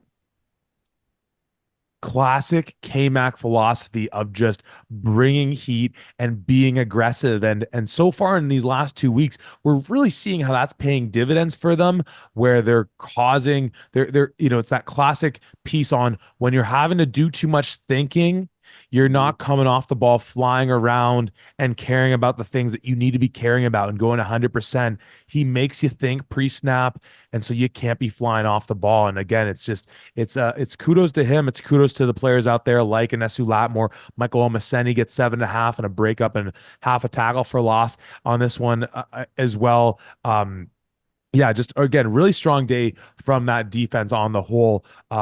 Before again, Guelph comes to live more so in the second half. Because again, at the end of the day, Guelph offensively, you look at Tristan Booth, 13 for 17, 2 touchdowns. Marshall McRae, 4 for 7, 2 touchdowns. Malloy, 49 on the ground. Abood, 43. McRae with 39. Sargent with 35. Isaiah Smith only 16. Maybe we got to start talking about him a little bit. And we've mentioned what Vijan Janusis did in this game. So again, I want to give more credit to Waterloo defensively early on that game and just giving themselves a chance. And we knew how emotional this was for Waterloo coming into Guelph on homecoming to really stick it to them a little bit. And I think you made Guelph more than sweat in that first half. I was sweating over at Western, just keeping tabs on. So hey, great job by Waterloo in this game on defense. Yeah, the thing that I'd really love to see as well, I think it was like the second or third play of the game, and they have to break up a fight that's happening, or at least a shoving match that's going on. These two teams do not like each other at all. And I think that the rivalry that started when Coach Bertoya was in his first year and what you and your Guelph Griffins in particular did to his squad. He has not forgotten about that, and he does not like these Guelph Griffins whatsoever. And I think the team reflects that as well. So there was a lot of extracurriculars going on in this one to really just add into the flair. But I did want to take just a quick second and just watching the film. And obviously we talked about how incredible it was being at Western for their homecoming. To be in the Royal City during a homecoming where the entirety of the hill is packed with people and the grandstand on the other side is jammed and you've got guys in the end zone. My goodness, it's one of my favorite atmospheres. I've had the great pleasure of playing that homecoming when I was at McMaster, I believe 3 separate times. Only won one of them, but every single time in there was an outstanding atmosphere, and it was really cool to be a part of. So to see that from the stream as well was really, really neat. But then we talked about Waterloo really doing the thing. I did want to give a shout out to the Guelph defense. I saw guys like Javon Jacobson, 7.5 tackles in the day. He seemed to be all over the place. Obviously, our guy in Tuzo with a pick in this game. But then Jack Cobb, 4.5 tackles, 1 sack, 1.5 tackles for loss. He seemed to come alive in this when they really needed him. And both Curtis Woodmansey and Joshua Campbell, defensive tackles for the Guelph Griffins, came in and broke up everything that was going on in the backfield quite a few times. They played outstanding as well. So while, yes, getting up by 15 points in the first half and I want to say a quarter and a half to get that done is certainly alarm bells going off. But on the whole, I still think that this defense played a relatively really good game. And I was happy to see a lot of these names playing because that means that everybody's actually friggin' healthy on a team that struggled to do that. So I loved everything that I saw from the Guelph defense. I think they came alive in the right time and got things done. But once again, Vijan Janusis is the real deal. 6 catches for 102 yards. We already detailed that. But it's not just the catches. It's the fact that he's willing to put his shoulder down and run over dudes as a wide receiver. And he's got that frame in order to do so and really impose his will, whether he's catching the ball or it's on a kick return. And then Willem Arsenault. He finishes with just 3 catches for 59 yards, but 2 touchdowns on the day. And this kid, between the two of them, they play outstanding. And Kane Stevenson is still injured. He's not even playing out here. So you have other guys like Harry Vardy or Jared Tessier or Jordan Buick, like he had mentioned, who are ready to step up and really get things done in the passing realm as well. And when Tristan Abood is playing better and getting to his guys and getting the ball in front of his receivers rather than behind it, and obviously no interceptions in this game, so really played clean with it. This Guelph passing attack is a hidden gem that I don't think enough people are really talking about. And I guess we're the people, so we should talk about it a little bit more. Yeah, and as you mentioned, with Kane Stevenson still being out, it's only gonna get stronger when he returns. You have a guy like Laurent Paquin, 1 reception and a touchdown. It's kind of like we said with Western, where they're having guys getting big games or half decent games. You're like, jeepers, where do you get this one from, right? And as a testament again to what Coach Soria is doing, and also I think a testament to what Coach Soria is doing, going back to the fact that they got down half a step, and obviously on your homecoming you get that extra jolt of energy from the crowd that's supercharged. In contrast to every other game, essentially, I feel like this team under Coach Soria can handle that adversity of being home and the quasi embarrassment, if you will, of like it's on your homecoming. It's your old head coach coming back into your house, old DC. Bert has his vendetta against you, all these things, and they're really gonna come into your house, push you around when this place is packed. You know, what was the number on the day? About 8,500 people there. The hill's full. And I think, this is obviously a counterfactual, although I'm certain there were examples where the team before Coach Steer became head coach faced adversity and maybe didn't come back. I think that with his leadership style and his loving and approach and the kindness he brings allows everyone to just be like, guys, just take a breath, chill out. We're okay. We know we got to clean up some things here. Hey, we made a mistake there. We made a mistake there. Give them credit on this, that, and the third. Let's get back to work. We know when we are at our best, controlling our destiny, we're going to be a force to reckon with. And yeah, what Aboud and what McRae is doing is so special. And I know going into the last game we had a question coming up about multiple quarterbacks. Again, we'll talk about that more so when we get to that one. I don't know if I've seen a team ever, like watching any level of football, use two quarterbacks as effectively as they have this year. Last thing I'll add in, you mentioned again on the defensive side of the ball for Guelph, obviously guys like our dude Tuzo and Agent Zero and Javon Jacobson, Brandon Ferrigo, Eunice Larry, been great guys. But you mentioned Jack Cobb getting the big sack at a time where, it was in that second quarter where Waterloo has the momentum. Guelph's trying to slow them down, get their stuff going on. First of all, shout out to you, Jack Cobb. You rep the 55 so nicely. You rep it so nicely. And shout out to Mama Cobb, who we met at the Mac Guelph game for the At the 55 Bowl. Just again, always great meeting great people when we're live and direct at these games. Tom, anything left on this one for you?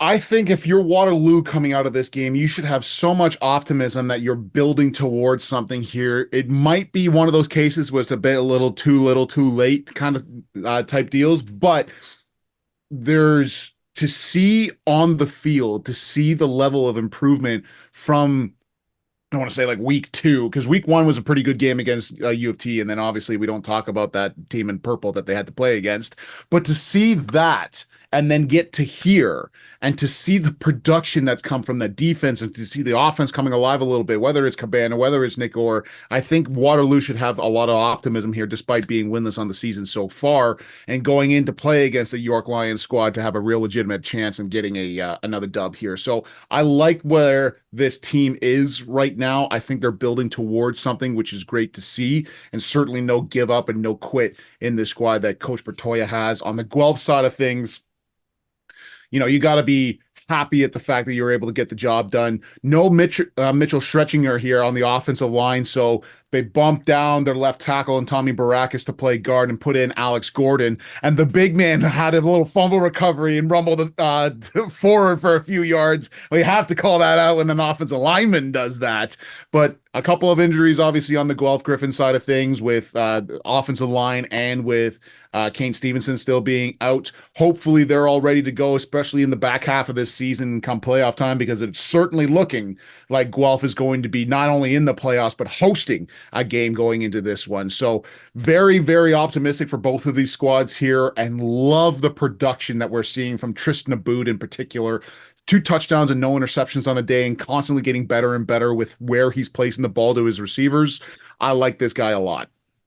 And for Guelph, it doesn't get any easier as they stay at home, but welcome in the team with the blue collar and gold swagger and the Windsor Lancers next week.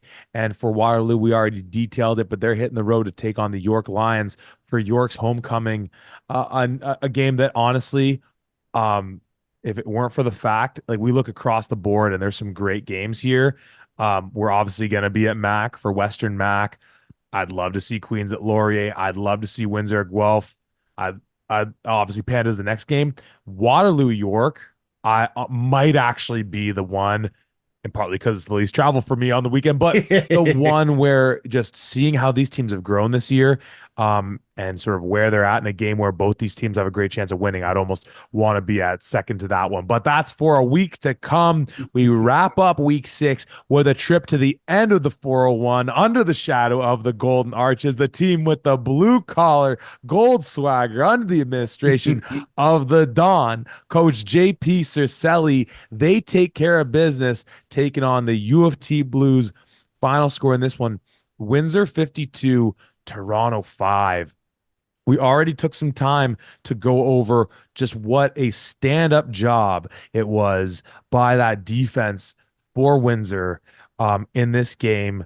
You know, we've brought it up a little bit in terms of some quarterback play. So I think we need to start on, frankly, the offensive side for Windsor because, again, that defense was so stellar, and we shouted them out. We'll definitely talk about them some more.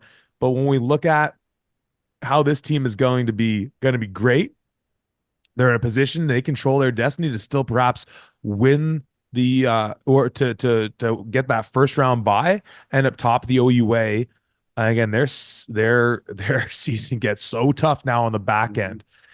But we came out of that game last week against the Ottawa GGs, where Danny Skelton does just enough, including put together a great drive at the end of the game to give them the lead again, hooking up with our guy and Liam Talbot. And we'll certainly talk about what Talbot did in this one, right?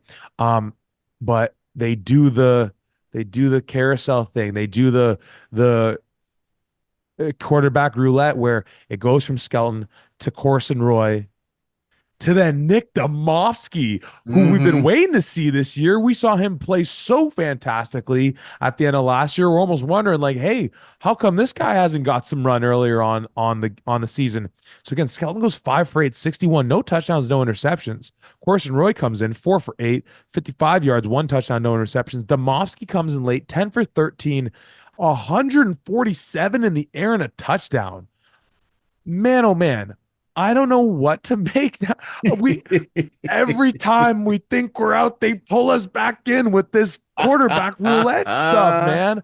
I don't know what to make of it. It was a fantastic win for them. So in the context of this game, moot point. But again, this is a team with aspirations of grandeur, or at least they should. I'm certain they do. What do you make of this, Tom? It's so, I just don't know what to think of this quarterback room for Windsor here. Danny Skelton didn't, in particular to me, really seem like, oh my gosh, what's he doing here? What's going on? Why did he throw that? But he did throw a ball that was almost intercepted, and then immediately afterwards was pulled out for Corson Roy to go in. And like you mentioned, you'd already gone over the stats and everything, but Corson Roy does decently enough. But my dude, Joey Zorn, 12 attempts for 121 yards, really flexing his muscles in the run game, which was awesome. Christopher John, 8 attempts for 48 and a touchdown. Liam Talbot, 3 attempts for 33 and another touchdown himself. But I love to see this run game really get established and really get going. There was one time in particular, it was early on, I think in the first or second quarter, and Kinsale Phillip gets blitzed off the side as a halfback, and it just worked out perfectly that Christopher John's coming down the line to do a kickout block. The end goes inside, so Kinsale has the outside contained, and Christopher John lays the boom on our guy in Kinsale Phillip. Not exactly a fair fight going into that, but still, to see that and to see that capabilities right there, and then to obviously get outstanding running lanes for our guy, our Lord and Savior, Joey Zorn, for the Windsor Lancers was awesome to see. But the thing that, to me, and I don't know that we've actually said this out loud, but I think you and I both have thought of it, that really speaks to the culture that Windsor has, is in that 3-headed running game with these guys, where you'll have a guy like Joey Zorn, Christopher John, and obviously Wegby Mumbo has been injured, but when he's in, they do the same thing,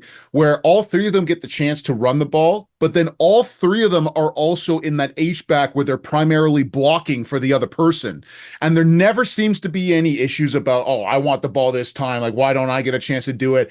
Any one of these guys will block for anyone else because they're all focused on winning in that kind of attitude and the mentality. And just from the outside looking in, that's obviously an awesome thing to really call out and to see from this run game. So I'm happy what I see with that. I really don't know what to think of this quarterback room because while Nick Demovsky really obviously has the best stats of the day, it is kind of in garbage time near the in near the fourth quarter, or at least the end of the game when the game's already well in hand here. So how many guys are actually still playing from that starting defense for Toronto versus not? I don't know. That's something I'm not 100% sure on, but still, he does have a pretty solid game. Colby Ginn as well, 4 catches for 77 yards and a touchdown. So lots of things to really be optimistic about for Windsor. But like he had mentioned, we were in London talking about, hey, there's a lot of really good teams out there, and there's some purple ponies throwing a little bit of shade at the boys at the end of the 401, saying, oh yeah, who have you played this year? Can you really boast about a 5-0 record until you go into the end of the season here? So some fighting words to at bare minimum. Yeah, and you know what? I don't think I have anything to add on to the quarterback piece of it because it's nothing new. We've obviously talked about this for going on a year, almost a year now. So I'm not gonna speculate. Again, if it weren't for all the other fantastic pieces around this team that make them look like they're win now, and not that Nick Demovsky doesn't give you a shot to win right now. I do think of that piece on he's the young kid, he's from the Essex region. Like it's a beautiful thing if he becomes like that guy, that next man up, and he really takes control of this offense. But at the end of the day, it kind of reflects the conversation we had with thinking of Elijah Barnes and Tristan Lefebvre, where it's like when you have the horses in place to actually go for a run here, who gives you the best shot at winning? And clearly for Windsor, they're okay saying we don't need to know that and etch it into write it in pen. We can write it in pencil and erase and change it up as we go along. And hey, they're the ones who are 5-0. We're the ones just talking about them. So who are we to really judge for this Windsor game? Well, actually, we talked about obviously all the fantastic things. Our love for the Windsor folks. Again, shout out. Thanks so much for sending us the swag. Our guy Brett Hedges, such a pleasure to actually get to hear you on this broadcast because when we do get to hear you, you're one of the best in the business, bringing to our attention so many amazing points, things such as the fact that because he does the commentary for the track and field that Windsor was hosting in the OUA, and that Lucas Stoikos is a track runner, but that you mentioned Waby Mambo being injured, he runs track as well, and that even having linebacker and Ethan John be a runner up, I think it was in the 60-yard dash. It just again is so incredible to think about the caliber of athletes we have on this in the league, and just what a special time it is to be an OUA fan. But you said it. Waby Mambo still injured. Liam Talbot filling in that void as that third option there, and he's coming back from injury. We saw what he did against Ottawa. Finishes this game, he gets the ball 3 times, 33 yards, gets it into the end zone, gets a reception as well. And you mentioned what Colby Ginn does, Shane Johnson, and they didn't even have Javoni Cunningham in this game either. So it's a situation where I sent you a text. I think I referenced this text earlier in talking about Western, where I was like, is Windsor actually looking at like good, or are they just doing what they have to win this game? And then you were like, no, they're looking good. And then I blink and it's 52-5. Again, I'm not going to run back through what this defense is doing on the day. But you drop a 50 burger on a team, you hold them to 5 points. You're 5-0. Your defense is the best in the nation. It's again the quarterback piece.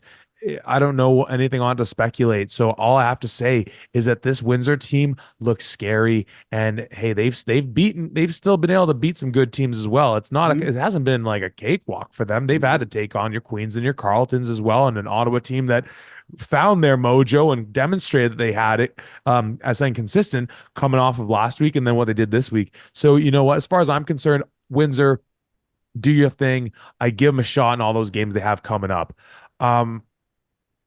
Tom, aside from a comment here and there, we really haven't talked about Toronto. And I don't really know what I want to say about the game because again, we know they're building.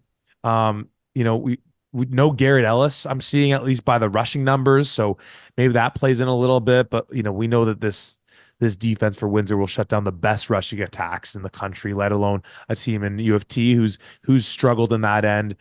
We know that what seems to validate what we thought we saw last week in that Jake Oseen, when we saw him take the pads off against York, he puts the sling on. So major bummer there to think that maybe his season is hopefully not done, but prolonged stint on the IR, if you will.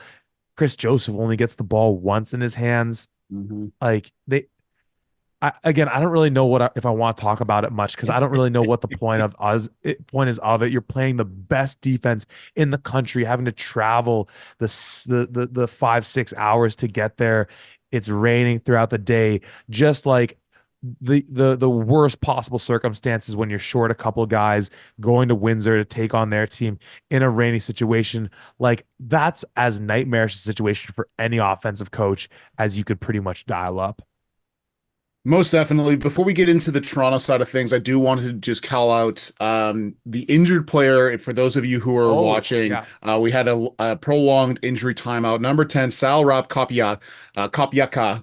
Once again, I'm sorry I butchered names, but it sounds like from the information we received that it sounds like it was a compound fracture. I don't know where, but he did have to be carted off of the field by the paramedics who were on site. So we wish nothing but the best for that young man. I hope that everything's okay, and I hope that he is able to come back relatively soon and that he is healthy as soon as humanly possible. So wish nothing but the best for that young man.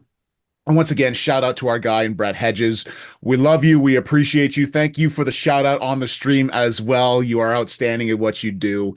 But we mentioned it going into this game. I don't know if you looked at all of the potential offense versus defenses throughout the entire OUA, if there is a harder challenge for anybody than Coach Tommy Kanich's and this offense for U of T going up against Pat Donovan and his defense for Windsor. They just seem to match up on paper really well for Windsor and not so good for Toronto. And when you have guys like Kaladia Moosin who's going after it, like once again, we talked about it a little bit here, but I just wanted to go over it again. The defense as a whole finishes with 37 total tackles, 7 sacks, 10 tackles for loss, totaling 58 yards, 2 forced fumbles, 2 fumble recoveries, a pass breakup, and an interception in this one.